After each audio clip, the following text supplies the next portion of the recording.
Hello friends, welcome back to my channel bioscience 2.0। आज हम बात करने वाले हैं यूपीटीसीटी पीसीटी का जो सामान्य ज्ञान है, जो 30 क्वेश्चन हमारे एग्ज़ाम में आने वाले हैं उसके बारे में।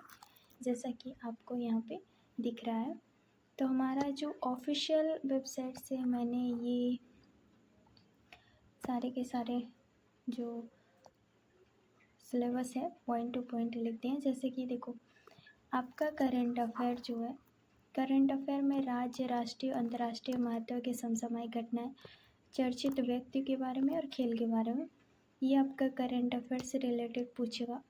फिर उसके बाद इकाई 2 में अगर हम देखें तो फ्रेंड्स, भारतीय इतिहास और भारतीय राज्य व्यवस्था, भारतीय अर्थव्यवस्था और भूगोल, इन सभी के बारे में है, जिसमें भारतीय इतिहास और भारतीय स्वतंत्रता आंदोलन।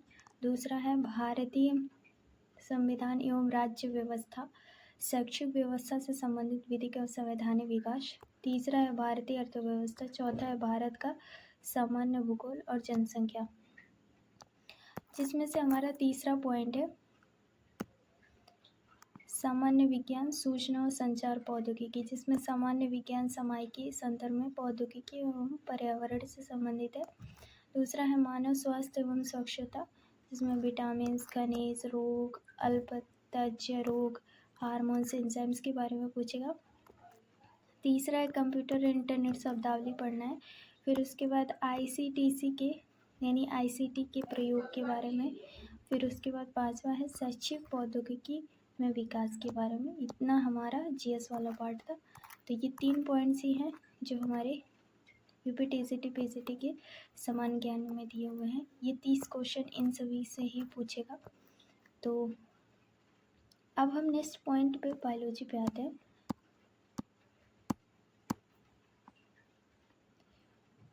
अब देखो फ्रेंड्स, ये है आपका उत्तर प्रदेश माध्यमिक सेवा चयन बोर्ड से जो जीव विज्ञान बायोलॉजी का पीसीटी का सिलेबस है वो है। तो इसमें सबसे पहले मैंने 2 खंडों में बांटा है। इसमें पहला है वनस्पति विज्ञान, यानी कि इसमें बॉटनी के बारे में पूछा है, प्लांट डाइवर्सिटी है।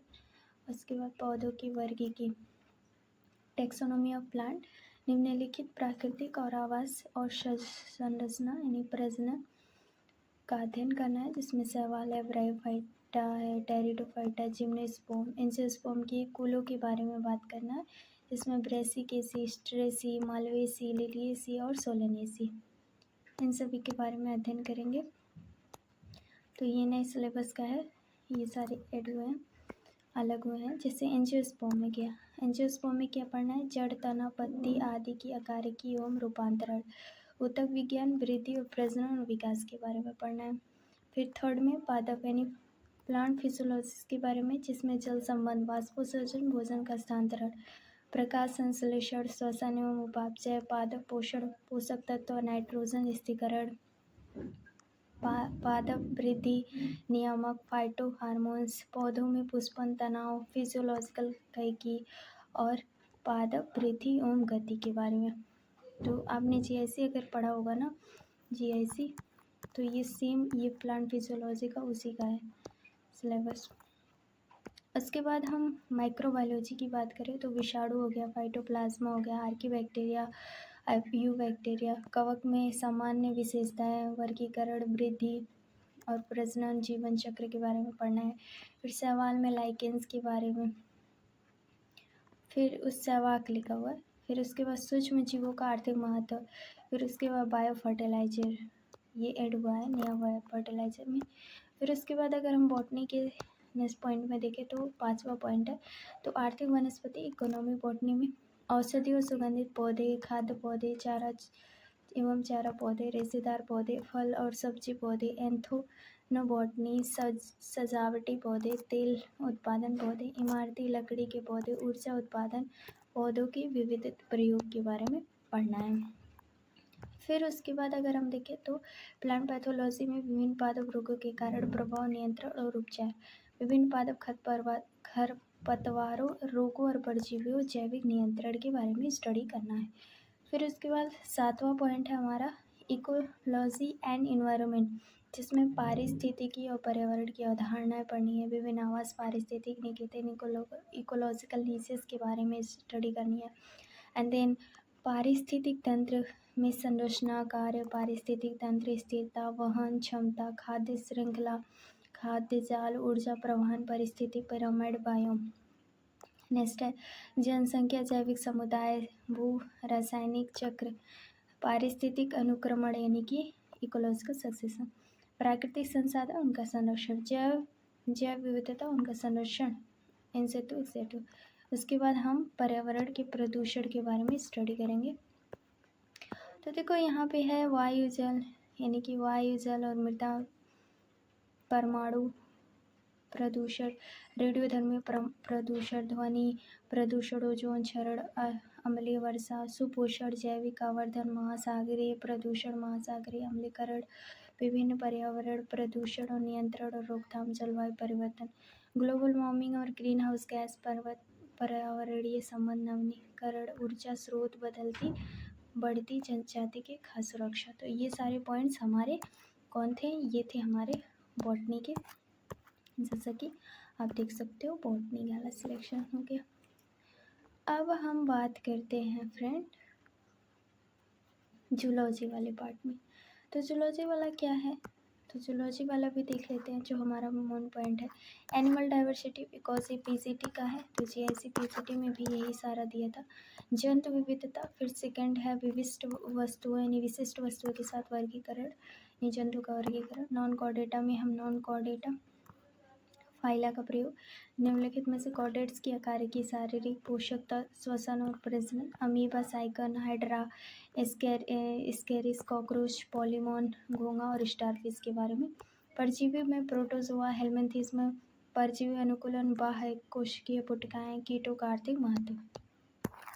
तो ये मेन पॉइंट्स है। फिर उसके बाद हम कॉर्डेट्स में क्या देखेंगे? तो कॉर्डेट्स का वर्गीकरण, विशेष लक्षणों के साथ कॉर्डेट्स के विभिन्न वर्ग के उदाहरण, फिर मछलियों में जलीय अनुकूलन, फिर तीसरा कॉर्डेट्स की उत्पत्ति और विकास, पांचवा है पक्षियों में उड़ान अनुकूलन, फिर उसके बाद प्रोटोथीरिया, मेटाथीरिया, यूथेरिया और जातिवृत्त फाइलोजेनी के बारे में स्टडी करेंगे। एंड देन फिर हम एनाटॉमी के बारे में स्टडी करेंगे जिसमें मेढक, मैट्रिक्स, कबूतर और खरगोश की शारीरिक संरचना, फिर जंतुओं एनिमल हिस्टोलॉजी में विभिन्न ऊतकों का अध्ययन करेंगे। फिर नेक्स्ट है एनिमल फिजियोलॉजी। एनिमल फिजियोलॉजी में आप देख सकते हो बायोकेमिस्ट्री भी ऐड है जिसमें पोषण और पाचन, श्वसन, उपापचय, फिर उसके बाद हृदय श्वसन, परिसंचरण तंत्र, परासरण नियंत्रण, उत्सर्जन, गति, प्रज्वलन, तंत्रिका समन्वय, एकीकरण, संवेदी अंग, रासायनिक समन्वय, हार्मोन्स, फेरोमोन्स, विटामिन्स और उसके कार्य, प्रतिरक्षा, इम्यून सिस्टम, एंजाइम्स, ये सारे पार्ट हम स्टडी करेंगे। एंड फिर जूलॉजी में हम एनिमल एम्ब्रियोलॉजी पढ़ेंगे, गैमेटोजेनेसिस जिसे युग्मक जनन कहते हैं, निम्न एवं उच्चतन जंतुओं में निषेचन, अंडों के प्रकार और विदलन, ओजेनेसिस, मेढक का विकास और कायांतरण, पक्षियों में झिल्ली, स्तनधारियों में प्लेसेंटा रीजनरेशन, मानव प्रजनन तंत्र में प्रजनन इकाई यानी फिजियोलॉजी।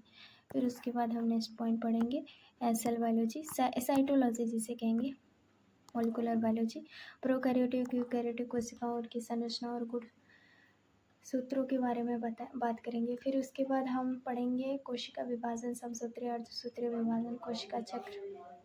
नेक्स्ट है विभिन्न कोशिकाओं की संरचना और कार्य। फिर उसके बाद गुणसूत्रीय संरचना और कोशिका विभाजन के दौरान उनका व्यवहार पढ़ेंगे। फिर न्यूक्लिक एसिड, डीएनए, आरएनए की आणविक संरचना, डीएनए आनुवंशिक सामग्री के रूप में, डीएनए प्रतिकृति, रिप्लिकेशन और रिपेयर के बारे में स्टडी करेंगे। एंड देन लास्ट पॉइंट हमारा है आनुवंशिक कोड, केंद्रीय सिद्धांत यानी सेंट्रल डॉग्मा, प्रोटीन संश्लेषण, जीन अभिव्यक्ति के बारे में।